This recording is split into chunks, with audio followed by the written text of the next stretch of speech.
talking about 713 Day all day today, right? So, talking about what's going on in Houston and stuff like that. We've covered some music, we've covered a lot of things about Texas and stuff like that. There's one thing that I do want to highlight this week is about the Dynamo, right? Before we get to Dynamo, also the Gold Cup, and then future about the World Cup, right? So, East Downtown is the capital of the World Cup. Before that, we are Dynamo, and I want to cover before we get to Dynamo on the Gold Cup, right? We had the Gold Cup final here in Houston. Yeah. We also had a couple of playoff games here, correct? I followed a bit, and luckily we got USA and Mexico inside of the finals. That was played here at NRG in Houston, right? Where the Texans played and all that. Yeah. Massive stadium, talk about 80,000 fans and stuff like that. You know in soccer, and more detail than I do, you have vast knowledge of it. How do you think about that match? First, excuse me, this is Vance Lawrence, big fan of Houston sports, Houston fans, supporters of soccer. He has a deep knowledge of soccer. He's fans of the Dynamo soccer leagues. There's so much soccer he knows, and I'm very impressed with his knowledge. I've known him for a while, and I brought him on here to talk about soccer talk, right? So, again, excuse me for not introducing you correctly, but introduce yourself and talk to me about who you are, and then let's get into the Gold Cup and tell me what you did, because I heard you went to the game. So Yeah. So first off, I'm Vance Lawrence, DJ, producer, and a huge fan of this entire city of Houston. So all my favorite sports teams, if the name Houston is in it, that's my favorite team, right? So Houston Dynamo, Dash, Rockets, Texans, Astros, Houston Cougars, man. My first love ever when it came to any sport, any team was Houston Cougars basketball when I was like a little kid. When I was like before I could Whose house? walk. Cougs house. Cougs house. Yeah, so that's where it all started, honestly, man. But yeah, I love this city. I love this state, and I love this neighborhood. I love the diversity behind it. And coming back to the Gold Cup, so I've DJ'd at least, I've lost count, like after 1,500, probably 2,000 sets now at least. And I've done Energy Stadium's parking lot or field a couple times for like other festivals. Yeah. But this was the first time I ever did a DJ set for a tailgate for any soccer or football match, and that was for the American Outlaws supporters group. Oh yeah, the USA supporters. Yeah. So right outside the stadium, first DJ set there, and to be honest, that likely will not be the last. I'm actually planning on doing more DJ sets like outside the stadiums. Yeah, we'll see what happens when it comes to next year. But yeah, so what basically happened was that game was absolutely insane. I was at that match. The American Outlaws invited me to. Oh my goodness! Did you go with the American Outlaws, the supporters groups? I did. I was actually in the American Outlaws section. I was towards the back area of it, and I am not kidding when I say this. It was the loudest stadium I've ever heard That's awesome. in any sporting event. I've been to the World Series. I've been to an NFL playoff game, NBA playoffs, Dynamo games, other soccer matches in Energy Stadium. I've never heard it that loud before. Now, to be fair, that stadium felt like a Mexico home game beyond compare. It felt like you were in Mexico City. Really? And like the Mexican supporters groups, not even supporters groups, it's just Mexico period, their fans are the loudest fans, I think, in the United States. And to the level where if I were to compare them to any American sports franchise, including the Dallas Cowboys, they might have a bigger fan base in the United States than the Dallas Cowboys. I would not doubt it. Soccer fans are immensely great fans. Yeah. Win or lose, they're gonna come follow you. And you're talking about international fans, right? So Absolutely. Man, that's cool. So would you say there's dominantly more Mexico fans versus the USA fans in the Gold Cup? At the Gold Cup, absolutely, yes.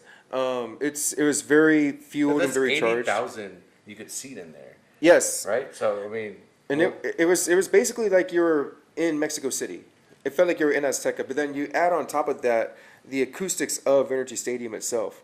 I think I mentioned before to some other friends of mine that when the World Cup is going to be played there next year, the teams that play in that stadium are in for a treat because the level of loudness inside that stadium to go along with the passionate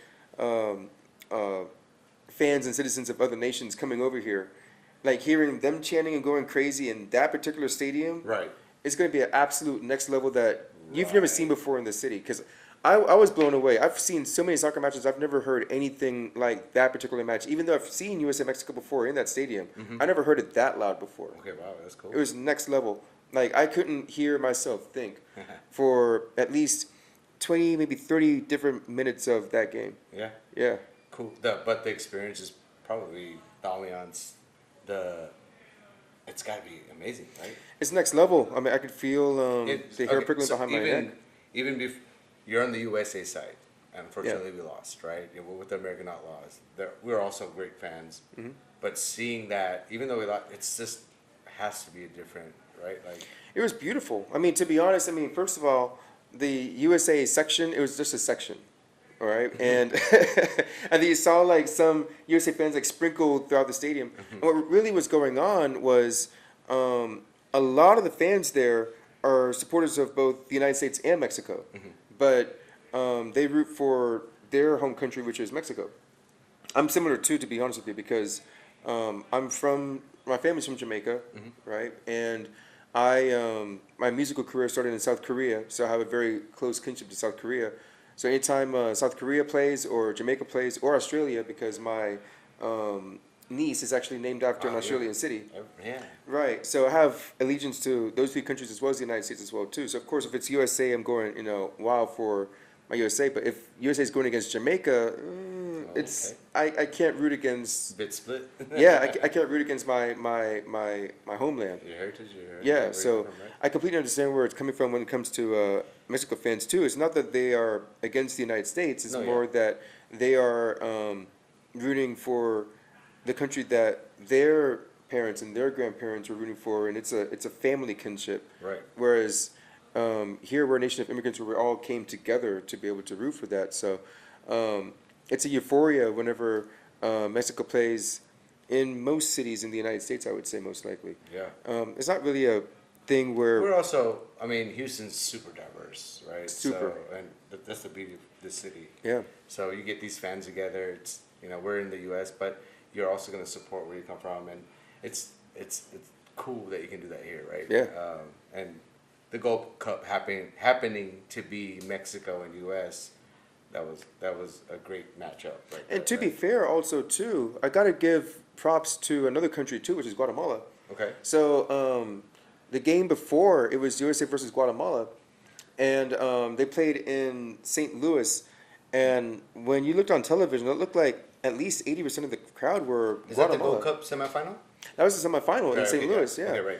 But like, I mean, the Guatemala fans were like loud and livid. It was beautiful Out to in watch St. as well Louis. too. Yeah, out in St. Louis of all That's places. awesome. I never would have guessed that you would see anybody from Guatemala in St. Louis, and sure enough, that's like awesome. it was packed as crazy. So I got to give Guatemala a huge shout out as well too. You Yeah. know, and all the Caribbean nations, all the Central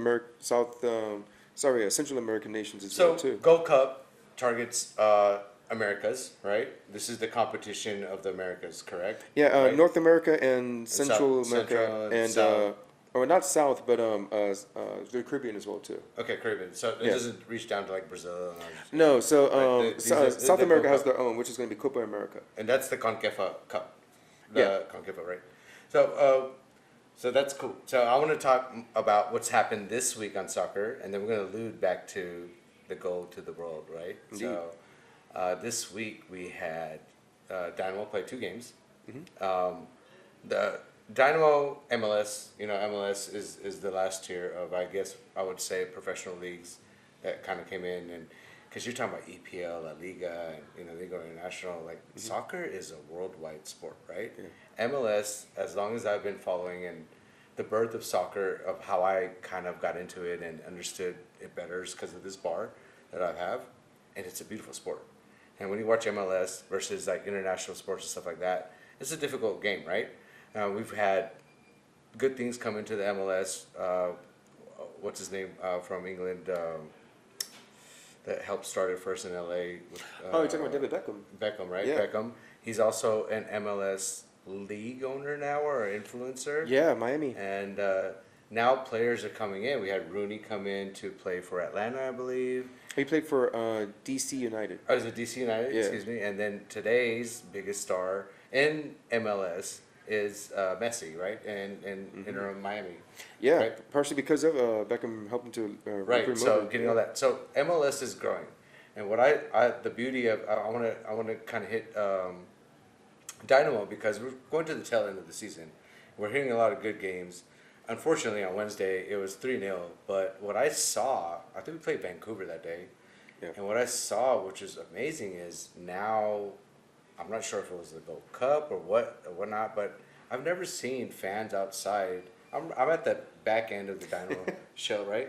Yeah. Shell Energy Stadium back here, and we have a bar right here. This is where we film from, but people are waiting outside to get signatures or autographs, or just to say hi to players, whether it's Vancouver's team or our team. And even I saw that yesterday's game, which is we played Philadelphia, and we did 1-1, and the 7-1-3 celebration, by the way, right? So, I mean, I'm gonna ask you about that game, but I love how people are starting to, because I haven't seen this in a while, especially after COVID. Is now fans are coming back out. They want to see the players. They want to. So I like this energy that's coming up. I mean, how was this game that you saw?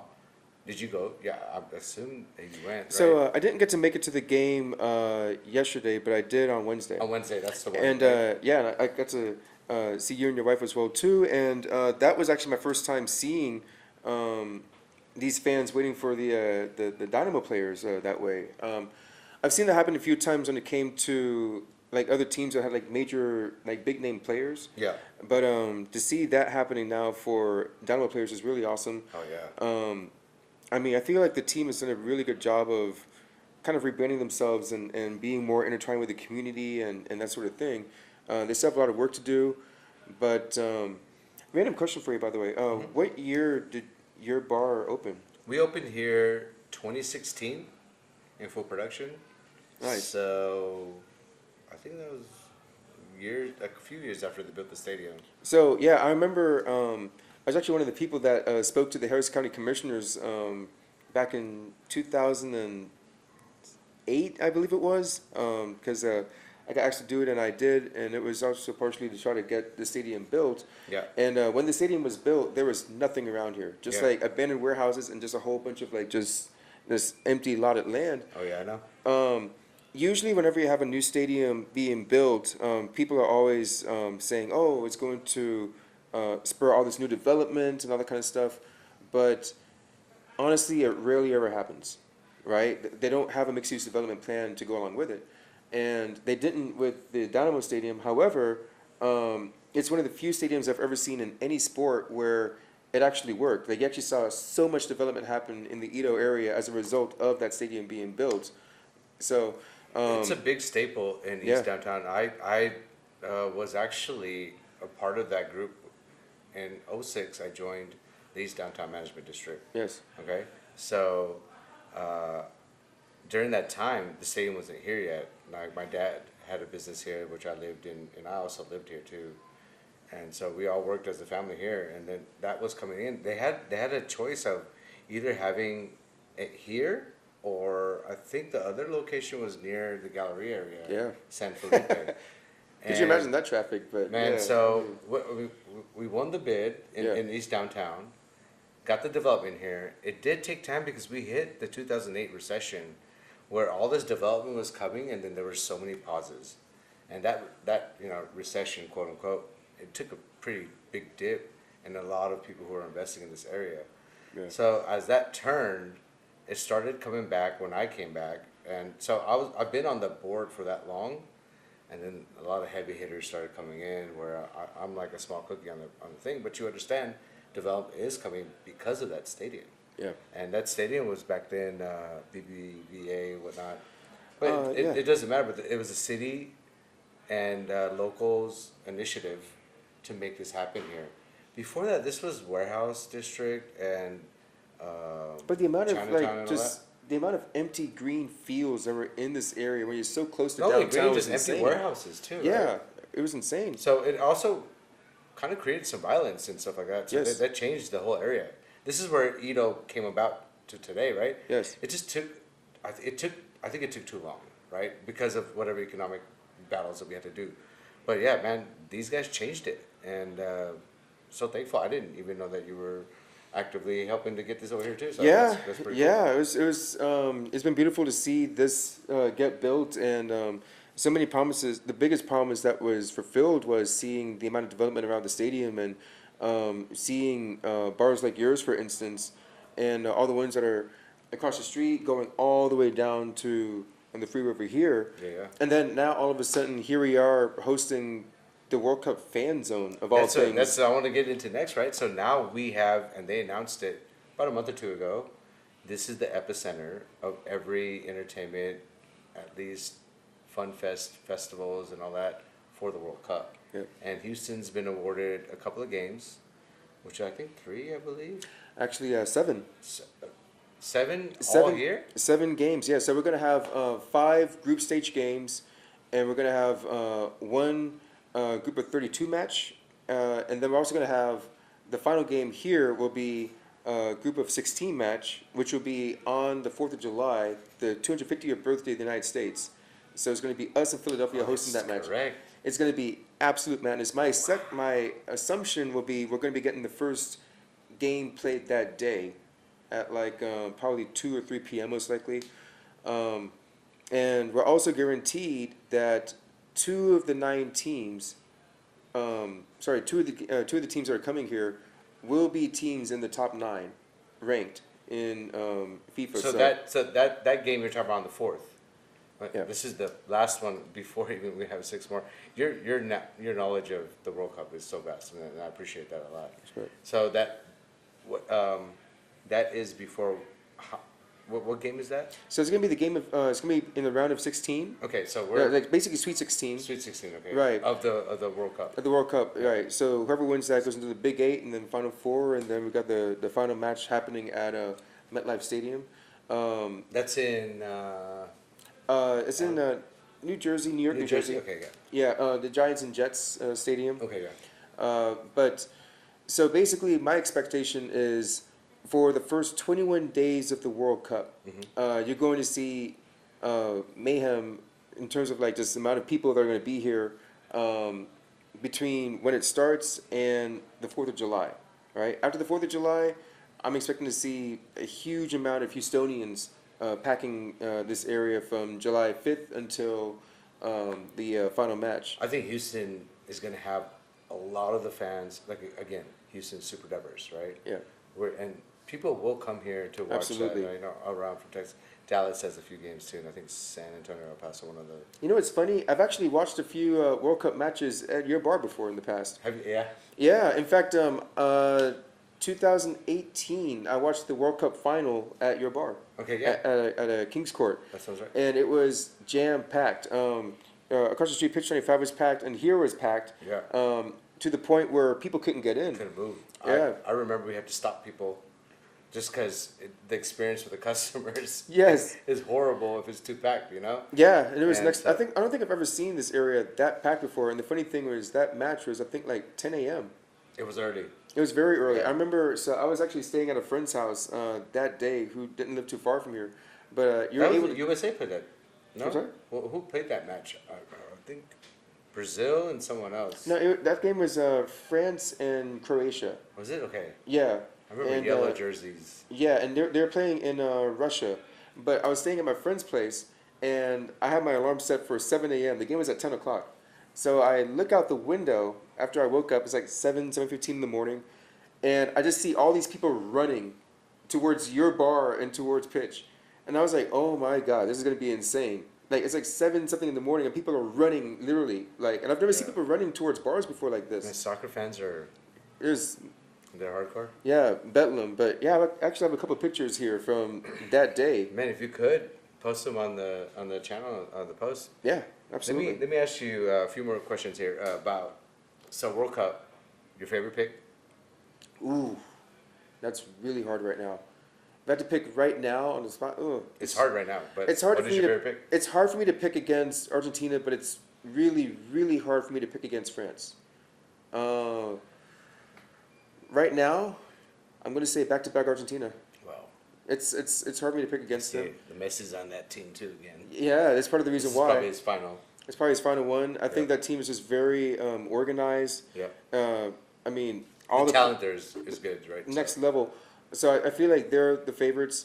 I mean, I have my personal hopes. Like one of my countries. I mean, if I had to pick one of my personal countries, I think that's the best chance would be South Korea. Yeah. But Oh, we'll see. okay. You know what I mean? But I don't know. What going way back, what got you so, I guess, interested and in love with soccer? Oh, good question. So I love sports. I remember the first soccer memory I have was when I was like 4 years old, seeing Maradona playing at the World Cup in Mexico. I think it's like 1986. But truly got me into it was even though I watched every year, it was when I moved to South Korea in 2002. And ironically, that was the first time they ever had fan zones for the World Cup. And I got to see. I'm a DJ, so I enjoy like seeing like like the biggest parties. And to this day, there's never been a bigger party than South Korea's 2002 World Cup. I think they said possibly as many as 10 million people were in the square alone in 10 million? 10 million in Seoul when it was like Korea versus Italy. Okay. And when Korea won, the party did not stop for 3 days. And when I was in Daegu, which is like the third or fourth largest city in Korea, once again, 3 or 4 days, the party did not stop. And I am not exaggerating. Like, it was like, How old were you back then? oh goodness, that was 2002, so I was, Don't expose the age, but yeah. no, it's all good. Yeah. I was turning 20. I was 19, turning Oh, 20. yeah, young. Yeah. At least a great time to have those experiences too, right? So- Yeah, it was amazing. But like, I mean, not only the coolest thing about it was, let's probably turn the mic up because it's like going down. Are you fine? But it felt like even if people didn't go to the games itself, if you were in the fan zone, it turned out that the fan experience in the fan zone was way better than in the stadium. Okay. And so that was the first thing that I think everybody noticed. And they've had fan zones ever since. I think it's going to be a different level here in the United States. I've noticed that in Washington State alone, they're going to have 10 different cities in Washington State with fan zones. Yeah. Here in Houston, we're prepared, but I think we're the only ones who are having it more of like a neighborhood style party Yeah, as I think opposed to it's more of a yeah. full out mixed festival, right? So- Yes, and I'm expecting the fan zone not only to be amazing, but I'm expecting King's Court to be absolutely next level I amazing. appreciate that. I Yeah, appreciate that. I'm very much looking forward to that. Not only am I looking forward to that, but I'm looking forward to the things that happen at King's Court in the months leading towards that World Cup, because we got the World Cup draw coming up. We have a couple of playoff matches coming up to decide the last few nations that are going to make it into the World Cup. That's going to happen in March. Yeah, there's going to be a lot going on over here. I know there's going to be a lot of parties going on leading towards the World Cup. So I'm very much looking forward to seeing what happens at Kings. I'm very excited about what happens with Kings, especially when it comes to that particular time period. You're going to be in a world of heaven. So. I appreciate you being here today. I'm going to ask Mr. Sir Starling here. Do you have any questions about soccer over here? Yeah, you guys talked about how the Dynamo Stadium has changed this area, EaDo. Talk about some things that you would like to see added in this area. What is this area like? What is EaDo like? It's a good question. So this place has developed so much that I guess one question I have is I wonder when we're going to see like a true grocery store in this area. You know what I mean? I don't. God, I appreciate that. Yeah, Oh my God. I don't know You why know, we haven't had if that you're yet. from this area, the closest grocery store is what we call Combat Kroger, right? So, Come back, Kroger. so you have to understand this. This Kroger, I mean, I've been here since '92. It's the same Kroger, same setup. Yeah, it does change inside, but it's in the cusp of Sunnyside, Cullen and 45, and Yeah. it's still there. It's the only one. This has developed a lot. Then the next closest thing is the HEB, but that's a good Yeah, answer. that's my first and foremost. I think. But I think we to need that. elaborate more on what the yeah, the grocery store, yes. Boy, and I think that like we've had like a lot of buildings. Well, my one of my complaints initially was a lot of buildings that were abandoned for quite a long period of time, and I wanted to see them kind of like either remodel them or demolish them ASAP. It looks like they've been doing that, so I can't really complain about that part too much. I think they can still do more when it comes to other dilapidated buildings. So I think what I'd like to see more of is the buildings that don't have any development in them or are dilapidated. We do more development in them, similar to what we've seen on this block. And if we have that, that would be amazing. I mean, they don't even have to be bars. You know, they can be Yeah, it's not about boutique just bars. stores. They could No, we be need office buildings per se, but Yeah. companies that come in, kind of utilize this area. yeah. Yeah, it's not about bars and restaurants only, right? Right. I mean, I feel like we have we have the perfect bars and restaurants now. I mean, we could always use more that's cool, but I would like to see more community-based places here where people that decide to move in this area would be able to walk to these places and be able to get their neighborhood needs done. Yeah. You know what I mean? And truly make this into a neighborhood where you don't even need to drive to be able to take care of family things. So. And also, most cities don't have pretty much 3 arenas within walking distance. Right. We got the Toyota Centers, we got the Astros, and we have Dynamo, all in walking distance. You don't see many major cities with 3 major franchises that close. So with that being said, is August, October coming up, Rockets will be playing, Astros will be playing. You have soccer. Would there be a conflict between the two? Like, who's missing out? So it's funny that you mentioned that. My biggest concern when it comes to that is I don't think anybody's missing out right now when it comes to that.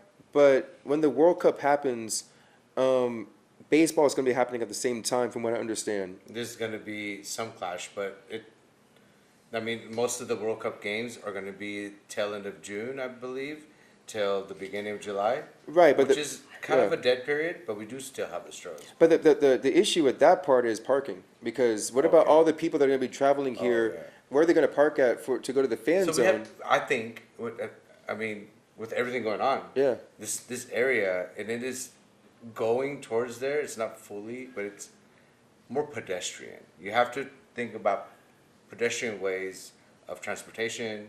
You have to do public transportation, whatnot.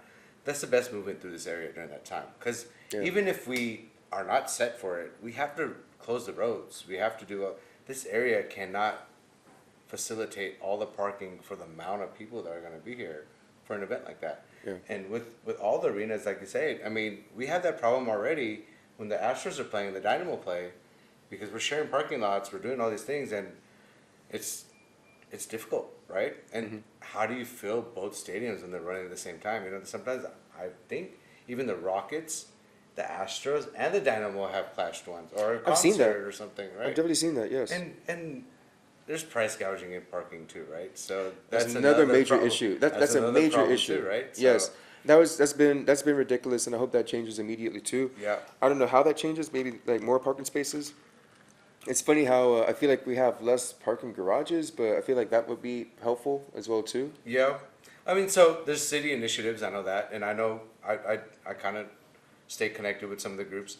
This it's about cost versus reward. A parking garage isn't cheap. It's a concrete building that needs to be maintained even when it's empty, right? So I don't know the numbers and all that stuff like that, but hopefully our officials and the government figure that out, or even private investors, to take advantage of that too.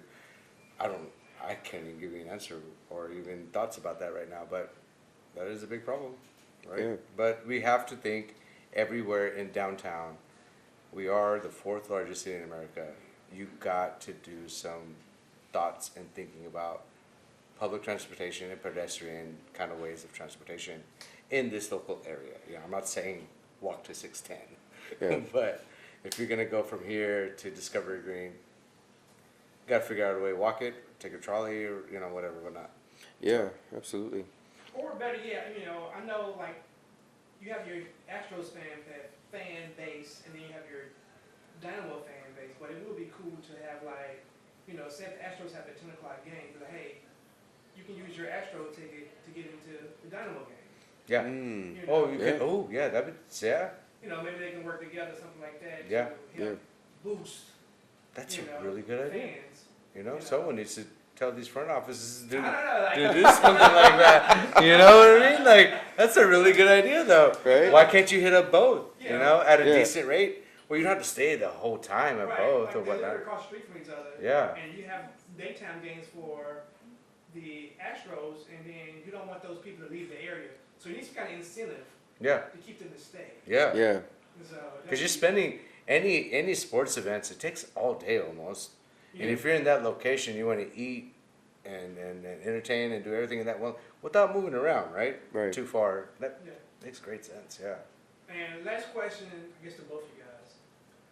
Construction, do you think they're gonna be finished? Ooh, I'm so glad he brought this up. So construction. So you're talking about during the World Cup? No, it just Before in the general. World Cup, anyway, Yeah. I think yeah. This whole 45 Right. debacle right here, yeah. So to my knowledge, first off, the long answer is the construction for 45 is supposed to be finishing in 2038. To go along with the reconstruction of Georgia Brown is going to finish in 2038 as well too.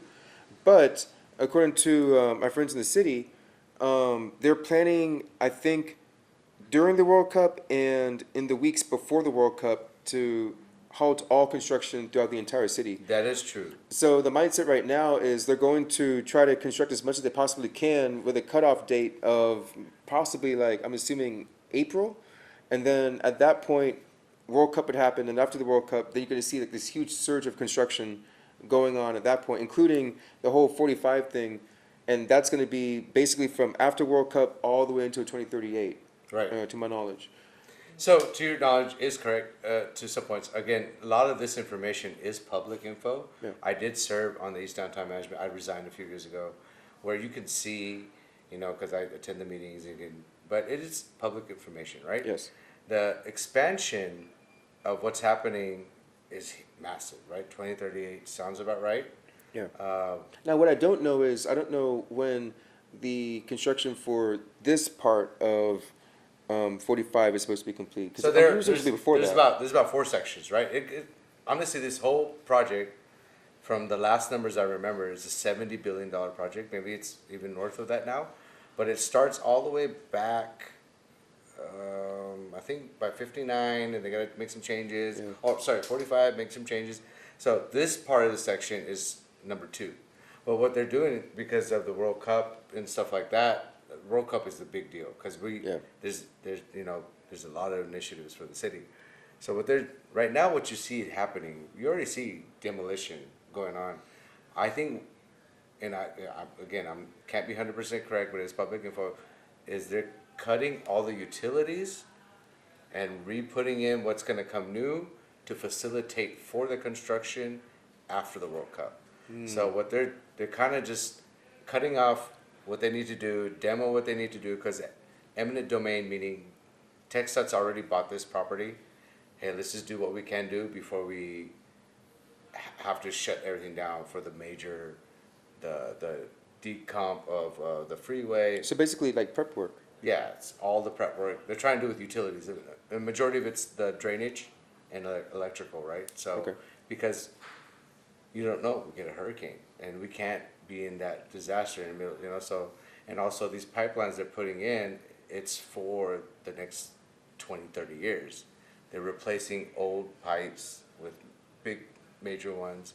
So you'll see dug up roads, and they're just kind of asphalting it right now, but that's not the permanent road, Okay. It's because we're gonna do more changes. We're gonna do more of that. This is just the knowledge that I've known, and I follow it a lot because I'm an EaDo. But you're right.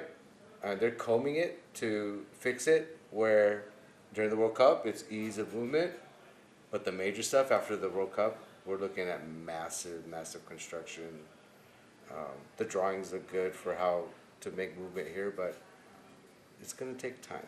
Even though I've seen like like renderings online, it's still hard for me to even picture what that would actually look like. Like seeing like an actual like tunnel, like instead of like the overpass, and like seeing like the park over the underpass, I guess it would be. Like seeing that in Houston would be very. I don't know. I can't even visualize that right now. So there's a lot of people who are opposed to that, right? I'm one of the ones that am for it. And I'll tell you my reasoning. I seen, and I grew up in this area, traffic with what we have right now, it's impossible for growth, right? Yeah. And there's a, there's a great man. His name is Peter Brown. He kind of worked a way where he's the one who did the bike lanes and pedestrian and all that.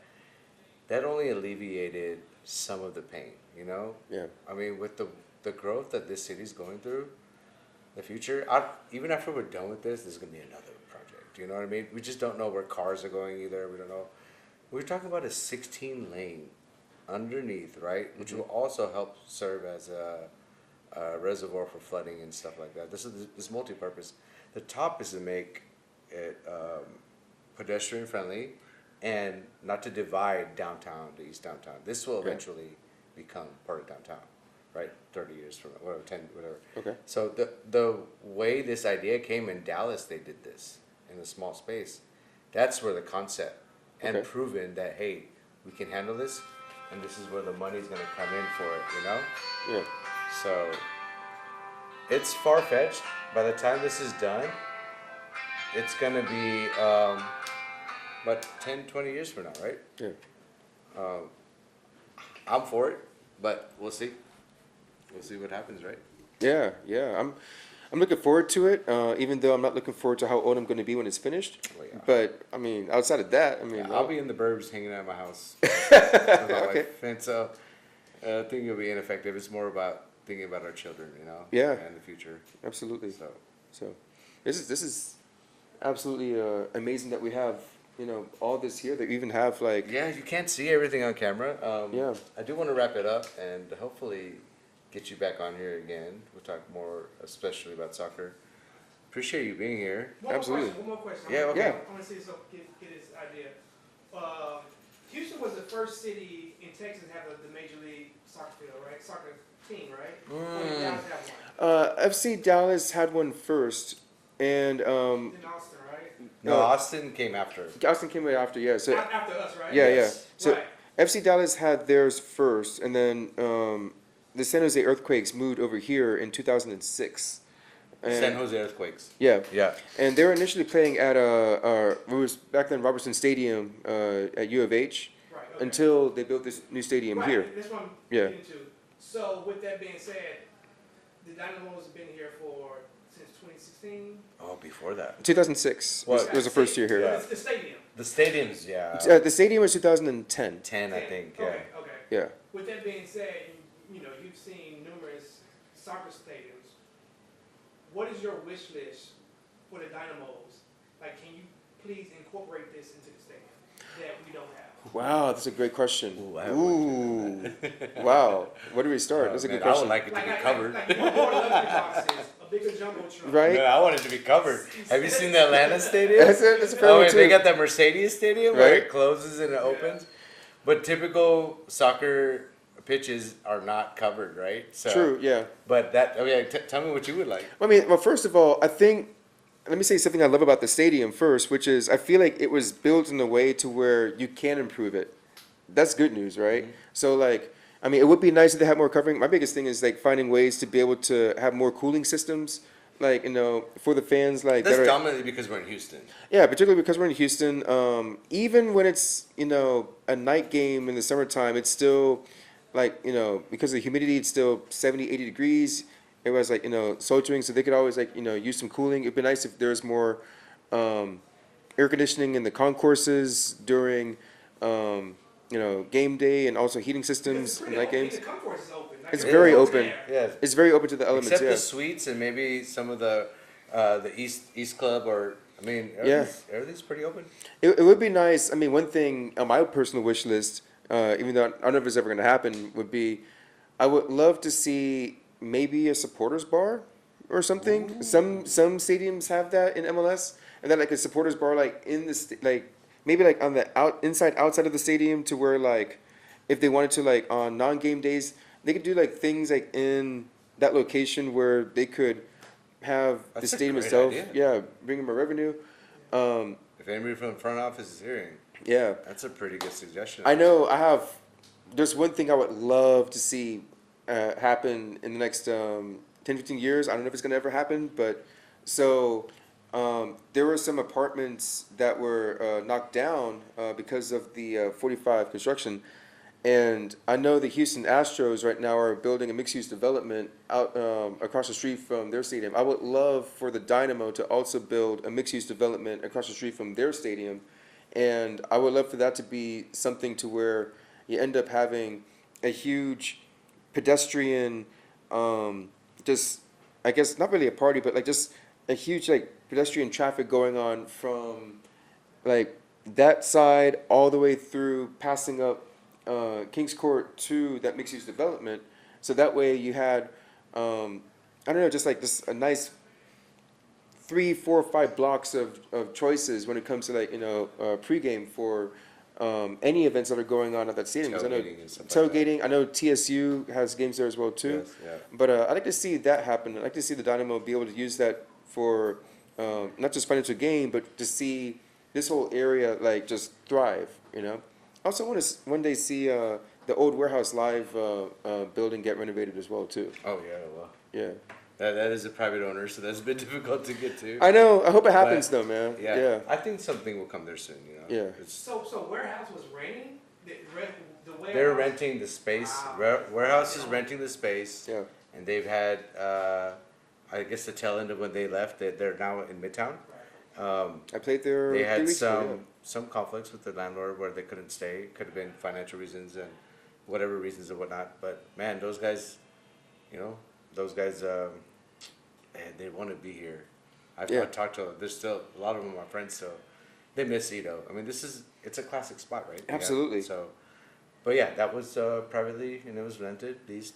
Hopefully, we get another tenant there. It's gonna be tough to beat I what know. Warehouse did there. I know. Yeah. I mean, still. But good theater. it's should turn into that. Right now I believe the apartments you're talking about is owned by TxDOT, Yes. and from what I heard, and again, should be public info, but it's staging for the construction until they get that done. But if that could be acquired by Dynamo, yeah, and it's gonna take money. This capital involved in stuff like Yeah. that, right?